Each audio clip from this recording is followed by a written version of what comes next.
بسم الله الرحمن الرحيم صلى الله على سيدنا محمد وعلى آله وأصحابه أجمعين وبعد أراي مسيب جوبة تدبة نكو كالا كدي هيتوجي دو واري هيوتو دي هراي on salminama on jurama on du'anama on torama ka du'a haray ida wonde oustaz Mouhammad Tayyib Ba ka sare annabi Ibrahim ɗo Makkatal Mukarram haray ida yiɗi ɓeydodirgol seeɗa ɓe ɓeytanayi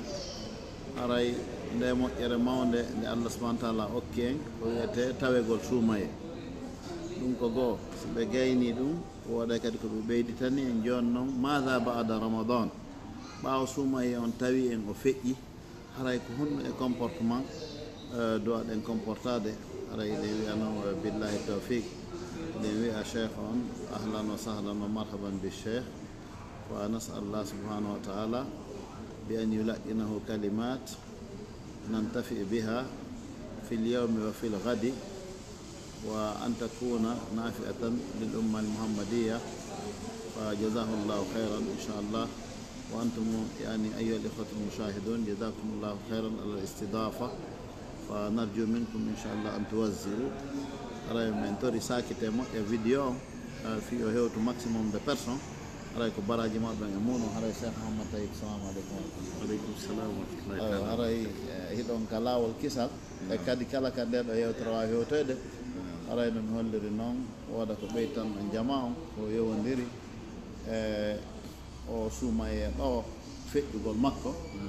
e ko yewodiri kadi e ko honɗum woni bada ramadan sikke o ala si Allah tawni e wongol e leydi ɓurni moƴƴude e leyɗe ɗen konnguɗi yewteteɗi ɗo ɗin kadi wona e ɓurɗi moƴƴude e konnguɗi ɗum noon la sak aɗa noon ara minen innama saɗa mum ko toodi bisimillah cheikh bismillahi irrahmani irrahim alhamdulillahi ala nicmati l'islam wa kafa biha min nicma ثم الصلاة والسلام على سيد الأنام سيدنا ونبينا محمد ابن عبد الله وعلى آله وعلى صحبته الكرام والتابعين لهم بإحسان إلى يوم لا مرد له من الله أما بعد السلام عليكم ورحمة الله تعالى وبركاته ray musidɓe julɓe tedduɓe no usalba e holliri noon en salmini on kala ko wonir ɗon e nder aduna on e haray e coɓɓuli ɗiɗi ɗi wonɗen ɓeydodirde e mum ɗo ɗi no ɓe holliri noon e suumay on alhamdulillah chukrulillah e kon ɗum e moƴƴereji mawnuɗi hanɗe yettirde Allah subhanahu wa taala ko tawni en kon dewru mum e ko newinani en kon kañum kadi waɗugol dewe ɗen e eɓe o moƴƴi e mum kañum kadi argol ga waɗira ga balɗe sappo sakkitiɗe ɗen mawti ɗum si suumay on kañum kadi ɓay o feƴƴi ko honɗum hani wonde e jikkuji jiyaɓe ɓen ɓaawa suumaye o ren inchalrahman ko adi adi kon taw haray lewru suumaye ndun ko ndu nerdari Allah mawnude woni dokkal Allah mawnungal ko jeeya ɗum e nemaji Allah subahana taala e moƴƴereji makko woni e shar'ingol nduɗo lewru suumaye e dow meɗen ta ko yen gowrugo dokke Allah ɗen ene ɗuuɗi noon emo okkira ka sharia mo okkira ka dewa emo okka nemaji fofango e ndiyan e nafakaji e gueɗal ɓe e jawle mo okka ɗum e kono ko ɓuuri mawnude e dokke makko ɗen ko okkata kongo telema sengo ko okkiri kon ka diina sabu ko ngal dokkal noon Allah o nan ɗon ɓuuri tabintinde ko wiyete kon malore ngal ko ɗum noon o wiyata alfawdul azim alfawdul mubin e alfawdul kabir ko tuma murano mum jogodiri e moƴƴede e muɗum telema sengo ka diina ko ɗum wasi qur'an ayi laqad manna allahu ala almuminin andi manna ko moƴƴike ko okki wiye almannano ko heewɗo dokkal heewɗo moƴƴal وصيغة مبالغة لقد من الله على المؤمنين إذ بعث فيهم رسولا من أنفسهم Allah moƴƴike e dow gonnim ɓen nde o neluno e maɓɓe nelaɗo jeeyaɗo e maɓɓe kamɓe tigi yatlu alayhim ayat mono jangana ɓe ayeji Allah ɓe wa yuzakkihim o laɓɓina ɓe wa yuallimuhum alkitaba walhikmata wa in kanu min qablu la fi dalalin mubin. Allah moƴƴiti e gonɗinɓe ɓen nde o nelno e maɓɓe nelaɗo jeeyaɗo e maɓɓe tawi on nelaɗo no jangana ɓe ayeji Allah ɓe laɓɓina ɓe ga e shirku e bid'a e towtare e hawitare e kala ñabbeli ɓerde ɗin ɗi fof loota ɓerde ɗen ha ndelaaɗo goos jilto jannaɓe deftere Allah nden e ñaawoje wonɗe ɗen ka nder deftere Allah ɗum ɗon fof ko hawtiti résultat muɗum ko diina kadi o cepi mana o moƴƴike e gonɗinɓe ɓe honnugo moƴƴoriɓe koko addani ɓe diina te ka diina ko dokkal diina ko mannu diina ko faddu ko ɗon simo inna قل بفضل الله وبرحمته وبذلك فليفرحوا هو خير مما يجمعون yeetoɓe ko sabu yurmede Allah nden e ɓural makko kala woni ko ɓe haalno gungirde ɗulle ko pewal ngal kadi Allah faandi e ŋaya ko kala joni noon e nder ɗen dewe lewru suumaye ndum e nder muɗum no woniri noon diina kanka fof makka kala ko Allah farli e diina kanko addi diina kan fof contrat ngeygu wongu hakkunde meɗen e Allah e tawide kadi contrat on kañum kadi Allah o lan ɗon no wi enen e makko ko enen gañi en haldidi ɗo no wawi ɗo joni onon Oustaz Bata ko chef d' entreprise molanaɗo ha gasa yilton yiɗon ɗo yimɓe seeɗaɓe ni wiyon yo waɗɗo contrat entreprise moɗon golli ɗo kono hara bima ana ɓen kaɓe wonno toon hari golle ɗe ɓe jokkuno ɗen ko ɓe heɓayno e nder lewru ndun ko wonowa $100 onon ɓe heɓata lewru onon waddon ɓe contrat waɗa noon ɓe lewru 10 000 on andi ko kamɓe gañi ko ɗum si Allah subhanahu wa ta'ala ɗoni fastabshiru bi bay'ikum alladi baya weltore contrat par ce que ko onon gañino inna Allah ashtara min al-mu'minina anfusahum wa amwalahum bi anna lahumul janna on faala donc si tawi juulu beru duuɓi ɗi wuurɗa ɗi hooru beru duuɓi ɗi wuurɗa naadeɗa aljanna ɓuri tammo wuuruɗa abadan kombo gañi an gañi on faala joni noon ko ɗum Allah farlu tumbu e lewru suumaye moƴƴereji ko woni e nder mayru kon golla seeɗani heɓa buyi yafaneɗa dendangal bakkatuji maɗi ko wonta sabu ha goɗɗo naata yiide ko bakkatu ɓay ko fa amma man saɓilat mawasinuhu ko ɗon probléme fa ko kala mo mandake mum bon golle bonɗe ɗe wonti ko teddi fooli haɗa o naati yiide joni noon ɗen mandake golle bonɗe ko bakkatu joni noon oɗo suumaye si sendidirima e bakkatu ko wonta sabu kon ha naata yiide aɗay ko an gañi nela safamaki man qama ramadana imanan wa ihtisaban ghufira lahu ma taqaddama min dhanbi kala ñinnuɗo lewru suumaye ɗum tawa ko ñinniri no ko ɗaɓɓugol baraji kañum e gonɗinal haray yafanama mo ko ardini e bakkat si tawi bakkat ko ɗum karmo ko ɓegoɓe wi ramadan étymologiquement mo on koko muñcata bakkat ɗum fi ramadan bakkatuji ma fof muñcama baraji ma windama sowodirama wona arɓe ga juuli ga tara wiye ƴiyama e ɗuma fof ka tawata julde wotere ko juɓɓe guruji temedere e sifa ɗum no fof ɗo fof moɓama ha gasi ko ɗo si ayje ɗe Allah subahana taala farrirno horgol lewru suumaye no hino toon ɗen ka Allah wi wondema yo yimɓe ɓe mawnimo de ɓe weltanomo par ce que waɗaniɓe moƴƴere ayje ɗe garno so gara e temedere capanɗe jeetate tati يا أيها الذين آمنوا كتب عليكم الصيام كما كتب على الذين من قبلكم لعلكم تتقون أي كويكم أياما معدودات كهولي كفالر إلا رارتي فلا فالر بردن دماري فالر هاي دتدي كون الله ويد دودا بالد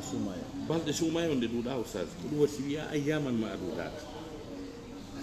نجري جون ليتون نون الله سبحانه وتعالى دالي ولتكملوا العدة ولتكبروا الله على ما هداكم ولعلكم تشكرون timmine limore ko duwa ɗon horde kon ha gasa mawni noon Allah subhanahu wa ta'ala sabu ko fiwni on faade o ɗo suumaye ko o tindini on no gerdite nenaɗo tindi en no hooritte e ko honno gerdete baraji heɓo ko tindini on ɗum o holli en laawol no mi heɓiren baraji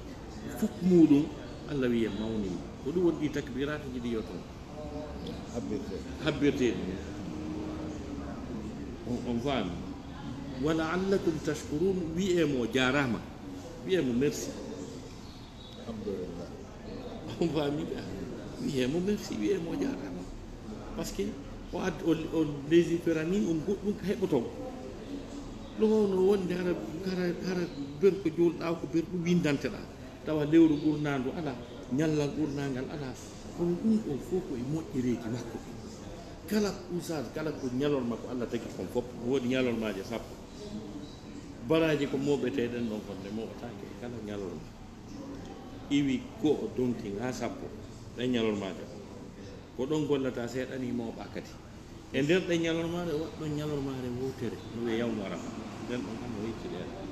kala ko wiyete jemma kon fof usage ko jemmaje sappo sakiti ɗen ka sumaye o soomi nden ɗon jemmare wiyete nden kadi comme arafa on ɗa on faami koteɗa ko ñalorma koteɗa ko jemma tawa a waɗay dewal seeɗani nokka baraji ɗon ngale wakkati o anndi ɗum ɗon fof ko moƴƴiri sa ɗum o fonnayno fof lebbi fof ñalaɗe fof ko hoorɗa ko julɗa ko ɗum yoɓete peyji ɗin kadi fof sa juuɗi makka ɗo e sa juuɗi Las Vegas fof muɗum ko baraji gotum mawno wadde ɗum kono o waɗani en kadoji e nder muɗum fi en heɓu buy fiile to ɓeɓe yo rattrape par exemple ɗo joni si goɗɗo hawri e ley jamane to gadir goto o winda o validanama baraji duuɓi 80 e duuɓi 3 e lebbi 4 baraji muɗum validama na ɗum ko intérêt noon ɗum no hana yettede wali tukabbirullaha ala ma hadakum wa la'allakum tashkurun bani ɗon ara e tournen ɗon artenɗa ɓaye ngalda ɗo ɓayana ñama ɗon andi kene ronki ɗo fokkiti kan ni madina ni inchallah on faami si iwti ɗon joni ko après suumay on noon joni si tawi goɗɗo heɓi commerce o marsini ha moƴƴi mbuɗɗi heɓike ene usas o ƴetti ɗin no fof o firmiri ɗi durogol haray nafa ko ɓuuɗe heɓi so ƴetti ɗin no fof o ɗaɓɓi biniri on faami ma o naadiɗi e piiji goo kam mbuuɗi luttata mbuuɗi halko on faami haray nafa ko heɓani commerce makko kon ɗum heɓi haray perdi woɓɓe no wawi moɓidirde ko heeɓi e suumaye kon fof naɓa e dedde kasiru wotude par ce que aray yimɓe ɓen ɗon ɓen kañum kan no sabbiɓe Iblis ay koneli mum no yahe noon pitipitinoɗo mbeɗen sabbi o suumaye ma e joni on arta joni addoron ko heeɓi ko lañcen ɗo nde wotere donc ko renugol ɗiɗon sahabaɓen ɓe ma kayno wondema nela sallam hebbilanayno ɓe suumaye on hitande nde fof taɓe hebbilanade suumaye ñande ɓe juuli suumaye on ko bimmina ñande ɓe fuɗɗoto préparde suumaye arowo ɗum ko konngol sahabaɓe ngoy ɗum koye konngol sahabaɓe joni noon ko renugol nde ɗo moƴƴere ɗo on ha gasa duumoda e mayre ɓondande ha yewtidore hande ko Allah par ce que aya goyi man jaa bil hasanati na golluɗo hasanati o goy ekkiɗo ha ardi ara bonade wala fiɗe wa man jaa bil hasanati falahu ashru amsali aya go falahu khayrun minha alannode so on faami donc ko si tawi on tigi ardi e moƴƴere hunde kono si tawi noon ko heeɓi kon fof lancama bonnama on tigi duwodiri e juulugol ka suumaye on andi sar no woodi woɓɓe ka suumaye dariya suumaye ma eɓe julta suumaye ma i kamɓe julde ɓe gayni nagoye wonno wonɓe engoroɓe mune haalde fimu ɓen noon ko julɓe ɓe wallini julɓe suumaye ka juulugol waktuji farilla ɗi haala noon wigol immo jemma juula ɗum haray ɓe juuli e nelaɗo ma ɗum sappe witiri ɓe juuli e nelaɗo lanni c'est fini okkugol ittugol sadaka lanni kamɓe ko ɓe anndi koye suumaye to jokkugol en nan ko ɓe anndi koye suumaye to janngugol qur'ana ko ɓe anndi koye suumaye ko e hara nde aya on ko wi ko wa'budu rabbaka hatta ya'tiyaka al-yaqin rew jooma maɗa ha mayde nden ara koye taw toujours iɗa ka nder dewal so tawi Allah subahana taala wi wala tamutunna illa wa antum muslimun wata o maawi si wona ko on julɓe ɗum ɗon no tindini a tuuma man neɗɗo on ko woni pré ɓay annda ko nde tuma mayata annda ko on a annda ko wonde tuma mayata a annda ko honto donc sa wallini dewal tun haray tigi tigi on mayde nden no wama surprendre donc après suumaye on ɓay haray suumaye on ekkitima entrainima e piiji goo e maana e suumaye on tawdima e waktuji ɗin joyi ɓeydanima salatu tarawi ɓeydanima salatu tahajju a wawi juulude tarawi nafiloji ɗin a wawi juulude qiyamul leyl wattude e waktuji ɗin joyi si suumaye maayi joni haray o moyi wata farilla o ɗum kono takitu fof takitu fof suumaye on joguitikema ñawroma on fop a ñamata a yarata joni suumaye waɗima libre ɗum ko wonna ñamude yara ɗon joni ɓay haray doole no woodi ƴettu qouran o fota heɓa seeɗa ko wonjiɗa e qouran ma ko rewtuɗa yo batte suumaye on battin e ma beru ko hitande nden ko lutti kon ɗo e suumaye go'a wata kuppu fof daro nde woota lay ko ɗum ɗo woni ko yamirɗe yimɓe ɓen comportement ɓaawo suumaye wata golle suumaye ɗen kuppu few wata ɗe ɗaano few wata gurdan neɗɗanke on dewal makko ngal woni fii lewru wotu haray ɗum ko wowno okkude ko wowno moƴƴe kode miskimɓe ɓay ko patron ɓe ɓen koɓe anndu ko heege nge muusi kon fiyo ɓe okku wata ɓe haaɗuɗa tun eyyi ɗo yimɓe ɓuyene ɗo tamara on ko ɗum hatta ɗum kadi waɗe ka suumaye kadi si tawina suumaye kadi win ɗo lemunna win ɗo banana hin ɗo ɗuma suumaye mo kala no okkude après suumaye hadi okka suumaye mo kala no jantade qur'ana makkiji fof ko suuday si e gawsata e ɓe waɗa ton faami ko on ɗum hatta kadi honno qur'ana waɗe ɗon ko ɗum addi kadi kasete ji ko ɓawti suumaye o ok joni ɗo en daro la andi yewti ka dartoɗen kono mi landito e nder yewtere mon ɗen ɗo joni si goɗɗo Allah newnanimo o hoori correct o waɗi qiyamul layl o okkitiri o waɗi qur'an moodi o waɗi moƴƴereji ɗin fof o waɗi tahajjud ñande suumaye o jokki gore makko o yahi o yiiloyi koyngal o ami o yari beer ma o fiimoyi ma o waɗi piiji bonɗe simi faami ma ko ɗon honɗon no wawi wa goɗɗo waɗɗo commerce heɓi intérêt ƴetti mbuɗɗi fof kadi finance ɗi ka harmi haykiɗi jooɗori ni haykiɗi jooɗori ni tigi tigi on ko par ce que si bakkatuji makko ɗin feppodiri e ko heɓino kon ka suumaye hala woni ta ko ñallal gotal taw wona fi wiigol yawgol suware ma ɗum a bonnay ko hoori kon kono haray o ƴetti dose ko watte o ya balance ko moƴƴini waɗaɗa ɓe haray foti a fami donc haray no peesondirde noon ha golle suumaye ta mutino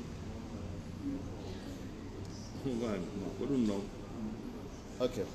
donc haray musidɓe julɓe tedduɓe en nani conseil oustage tawi bon surtout tawnoɓe juulata avant suumaye ɓe fuɗɗike juulde ɗo ɓe geruɓe continue tawnoɓe no fiimude geri pellet acciti fiimugol ka suumaye ɗo ɓe heeɓi occasion no ɓe accitira yo ɓe continue ɗon hara ɓe fiimani ko noon noon dendagal ɓe Allah jarribi ta no jokki piiji bonɗi ɓa pellet en fof en fottani suumaye hara jama no reeni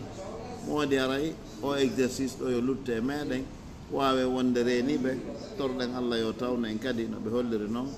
e suumaye arayɗo inchallah tawi ɗe wuuri selli kala kadi mo Allah tawnaɗi tawɗo fatiki e nder mum yo Allah subahana taala yurmo on tigui o yaafomo e o jaɓana en golleji ko waɗɗen kon fof aray si ɗon mari konngol sakkitoro wanno en do assalamu aleykum konngol sakkiti gonngol kay salmini musidɓe julɓe ɓen kaɓe woni toon to en adna Allah en du'anike julɓe ɓen du'anike salaji men en du'anike leydi men ndi lagine yo Allah tabintinnan en e leydi men ndin ko wiyete kom ɓuttu amin ko wiyete kom ɓuuran ko wiyete kom ndiyam ko wiyete kom itta ko wiyete haasidi kon hakkude leƴƴi ɗi pottindinna leƴƴi ɗi fof wona konngol goto ɓeɗo fof anda ɓe kafu guine ɓe kafu guine ma ɓe jonnidira juuɗe so guine marche e e hoore ɓurtu e hoore sukkra e hoore teddugal teddugol nduɗo lewru suumaye e dewe ko waɗa e mayru ko fof e yurmede nde Allah sakiti e nduɗo lewru suumaye ko fof yo geɓal mum mawgal heɓo tanni en laggine ko wawata tabintinde ɓurtu e ɓamtal e nene goto ya golle deƴere ka leydi meɗen. Assalamu aleykum wa rahmatullahi taala. Waaleykum salam wa rahmatullah, jazakumullah khairan cheikh. Aɗa noon feƴƴinani yewtere jiɗi wooda kadi naftorɓe. Wassalamu aleykum wa rahmatullahi taala.